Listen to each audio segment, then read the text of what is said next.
శ్రీమతి రాధారాణి మాన్ సరోవర్ మనం ఏదైతే చూస్తున్నామో మాన్ సరోవర్.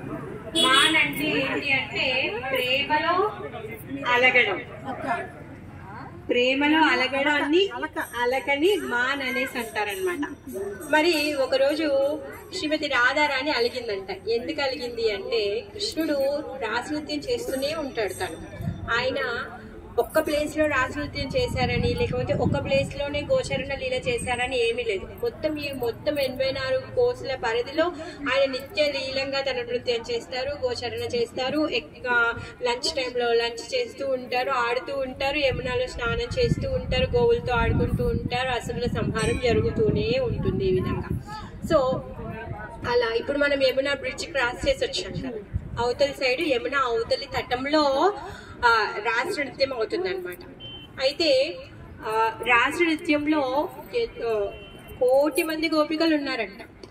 1,000,000 మంది గోపికలతో 1,000,000 రూపాల్లో కృష్ణుడు డాన్స్ చేస్తూ ఉన్నాడు అనమాట. ఆ విషయాన్ని శ్రీమతి రాధారాణి చూసిందనమాట. చూసి తను ఏమనుకుంటుంది అంటే అందరితో కూడా అలానే నృత్యం చేస్తున్నారు, నాతో కూడా నృత్యం చేస్తున్నారు, నేనేం పెద్ద స్పెషల్ కాదు, ఇక్కడ నేను కామన్ అయిపోయాను అనేసి అనుకుంటుందంట. అలుగుతుందన్నమాట తను.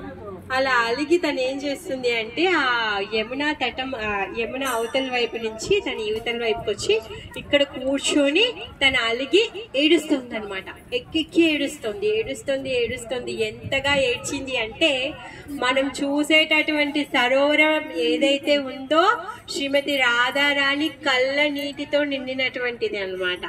అలాంటి దివ్యమైనటువంటి జలము. మనం ఏడిస్తే ఒక్క చుక్కగా ఆడితేనే అమ్మో అదే పెద్దగా అయిపోతుంది. కానీ ఆమెకు ఉన్నటువంటి కృష్ణుడి పట్ల ఉన్నటువంటి ఆమె భక్తి, ఆమెకు ఉన్నటువంటి ఏమంటారు సేవా భావము, ఆమెకు ఉన్నటువంటి ప్రేమకి ప్రతీక ఈ మాన్ సరోవర్. ఈ మాన్ సరోవరు అంటే ఆమె అలిగినప్పుడు ఆమె కళ్ళల ద్వారా వచ్చింది కాబట్టి అలగడాన్ని మాన్ అంటారు. కాబట్టి దీనికి మాన్ సరోవర్ అని పేరు వచ్చింది అనమాట. కృష్ణుడు వస్తాడు, ఇంకా రాధారాణి అక్కడ సడన్ గా మాయమైపోయింది. కృష్ణుడు ఒకడే మాయమైపోతాడు, ఆయన ఇష్టం ఉంటే ఇప్పుడు రాధమ్మ మాయమైపోయింది. సో కృష్ణుడు అయ్యో రాధమ్మ ఇక్కడ వెళ్ళిపోయింది అని చెప్పేసి వెతుకుంటూ యమునానంతా క్రాస్ చేసి ఇక్కడికి వచ్చి చూస్తాడనమాట.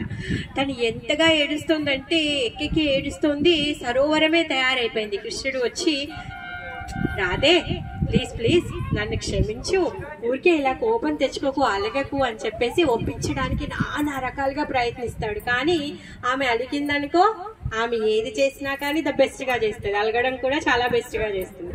ఆ విధంగా ఎన్నో విధాలుగా ప్రాధాయపడతాడనమాట. అయితే తను అలగ మానకపోయేసరికి సరే నేను నా సర్వస్వాన్ని అంతా